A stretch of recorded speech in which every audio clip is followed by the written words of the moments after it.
তার কাটা পার্টি। আর তার কেটে যায় তারাই এরম বলে। ফুটপাতে থাকবো, তোদেরকে হারাবো, বাংলা থেকে উৎখাত করবো। ফুটপাতে তো এখনই আছে। বিজেপিকে বাংলা থেকে উৎখাত। আরে ধর, বিজেপিকে বাংলা, ও বলেছিল না বেলা 4টের পর দেখা হবে। সারাক্ষণ ব্রেনে কাঁকড়া বিছে কামড়াচ্ছে। কাঁকড়া পিছে উঠে গেল। মাথা ঠিক না থাকলে এরকমই হয়, মাথায় ঘুম ধরে। বাহিনী তারা কিন্তু এই মমতা বন্দ্যোপাধ্যায় 21শে জুলাইয়ের স্টেজ ভেঙেছে, ব্যানার ছিঁড়েছে এবং ইলেকট্রিক তার কেটে দিয়েছে, কি বলবেন? সিসিটিভি আছে, সিসিটিভি প্রকাশ করুক না মমতা ব্যানার্জি। মমতা ব্যানার্জি রাত্রিবেলা ছিলেন, আমি দেখেছি। তাদের লোকেরাই তো ফেসবুকে দিয়েছিল। এমন তার কাটলো, সকালবেলা তারস্বরে চিৎকার করতে লাগলো মমতা ব্যানার্জি ওই মাইকেই। এসব মিথ্যা কথা বলে লাভ হবে? লোক নাই, জন নাই, কিছু নাই। হ্যাঁ, এই সমস্ত দেখুন, না শহীদ আছে, হ্যাঁ, না পরিবার আছে। তৃণমূল দলটাও শহীদ হয়ে গেছে। হ্যাঁ, এসব বলে কোনো লাভ হবে না। এটা অত্যন্ত দুর্ভাগ্যজনক। এই শহীদের বুকের রক্তের ওপর দিয়ে তারা আজকে ক্ষমতায় বসেছে। সেই ঋতব্রত বলুন আর মমতা ব্যানার্জি বলুন, কিন্তু শহীদের সম্মান তারা কেউই রাখে, শহীদকে কেউই খেয়াল করে। হ্যাঁ, আজকে তাদের বলিদান বৃথা। তারা যে কাজের জন্য বলিদান দিয়েছিলেন নিজের জীবন, তৃণমূল এখন সেই কাজগুলোই করেছিল। অভিষেক বন্দ্যোপাধ্যায় বলছে বিজেপির ভাত খাওয়ার থেকে জেলের ভাত খাওয়া ভালো। তো খা না বাবা, তুই জেলের ভাত খা, তাড়াতাড়ি খা, দেরি করছিস কেন? তাহলে কোর্টে গিয়ে রোজ রক্ষা কবচ চাস কেন? ও যদি জেলের ভাত খাওয়া ভালো মনে করে, তাহলে ও কোর্টে গিয়ে রক্ষা কবচ চায় কেন? ও রক্ষা কবচ চাইবে কেন? জেলের ভাত খাবে, আর খেতেই হবে। ভালো জ্যোতিষী দেখাতে বলুন, দেখবেন কারাবাস আছে।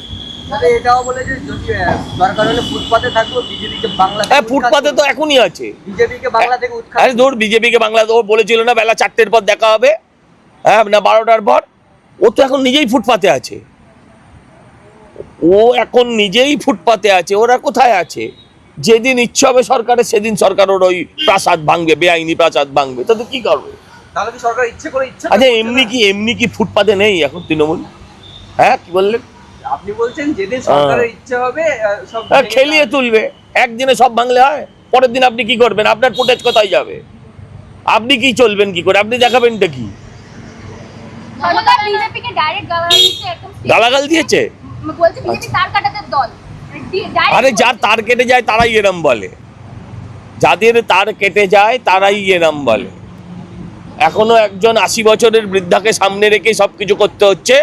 ভাইপো এক মুরদ হলো না, বলেছিল অমুক জায়গার ক্ষমতা আমার হাতেই থাকবে, তমুক জায়গার ক্ষমতা আমার হাতেই থাকবে, সেই কিছু করতে পারলো মানে সেই আজকে হাল ধরতে পারে না, বাড়ি থেকে বেড়ায় না। কতদিন বাদে ওর গায়ে সূর্যের আলো লাগলো, তার আবার বড় বড় ভাষণ। চারটে, তিনটে নয়, চারটে। কংগ্রেসও নেমে পড়েছে, সেটা বললে হবে না, কংগ্রেসও নেমে পড়েছে। সব টুপি আর দাড়ি, সব সভাতেই টুপি আর দাড়ি। টুপি দাড়ি ছাড়া তিলক টিকিওয়ালা লোক তুমি পাবে না, তুলসীমালা পরা লোক পাবে না। মুসলিম লীগ 4 টুকরো হয়েছে, আর কিছু হয়নি। মমতা ব্যানার্জি বলছেন যে ভেবেছিলাম এরা শপথ নিয়েছে ভালো কাজ করবে, কিন্তু এদের মাথায় কাঁকড়া বিছে কামড়াচ্ছে এখন। মাথায় কাঁকড়া পিছে উঠে গেল। তার ঠিক না থাকলে এরকমই হয়, মাথায় ঘুম ধরেছে।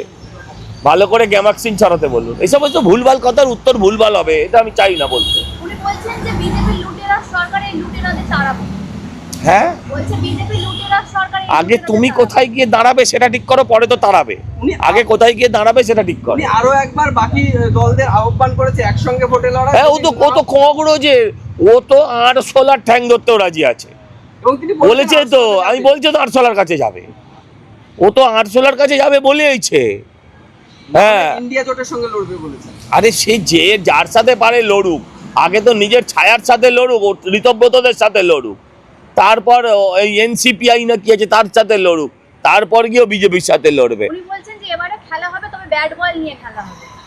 ফুটবল নিয়ে খেলা শেষ হওয়ার ব্যাট বল নিয়ে খেলা হবে, লাস্টে ডাঙ্গুলি খেলবে, গুলি ডান্ডা নিয়ে খেলবে। তাতে আমার বাবার কি, উনি যা খুশি নিয়ে খেলুন, উনি যা খুশি। এই বয়সে একটু খেলতে দিন ওনাকে, আর কি করবেন।